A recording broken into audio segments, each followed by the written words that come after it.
Vertical canvas with center stylized gray tree, limbs and trunk spreading out and upwards into reddish, gray and some greenish blended color of arching planes. In Autumn Trees, the maple, painted in 1924, Georgia O'Keeffe captures the essence of the fall season with striking clarity and depth. Autumn Trees, the maple, painted with an unusual palette of cool blue grays and liver reds similar to those of chestnut tree, red, seems ultimately inspired by a different concern. Instead of being a memorial portrait, the painting provides a pretext for the exploration of a complex pattern, as the sinuous gray limbs of the maple taper into ambiguous planes of color. The painting is strikingly similar to the earlier tree designs of the Dutch modernist Piet Mondrian.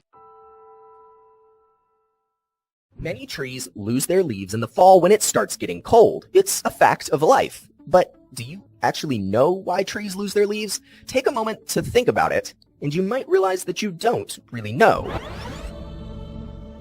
It's one of those things we hold as a foundational truth to how the world works, but many may struggle to accurately explain why this process occurs. Across the northern hemisphere, trees lose their leaves during fall when the weather starts turning cold. In tropical forests, on the other hand, trees lose their leaves when the dry season begins. But not all trees lose their leaves. The trees that do are called deciduous trees, and the trees that don't are known as evergreen. Deciduous trees will generally have broad leaves, like oak, maple, or acacia. Leaves of these trees are generally susceptible to damage in cold or dry weather, or both, whereas evergreen trees will generally have weather-resistant needles or leaves to hold up in any weather. But having leaves that can be damaged isn't the only reason that trees might want to shed them.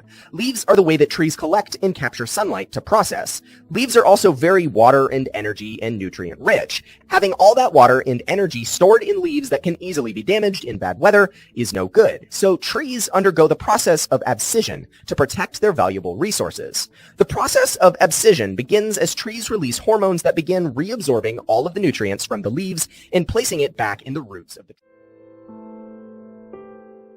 Georgia O'Keeffe was an American painter who was among the most influential figures in modernism, best known for her large format paintings of natural subjects, especially flowers and bones, and for her depictions of New York City skyscrapers and architectural and landscape forms unique to northern New Mexico.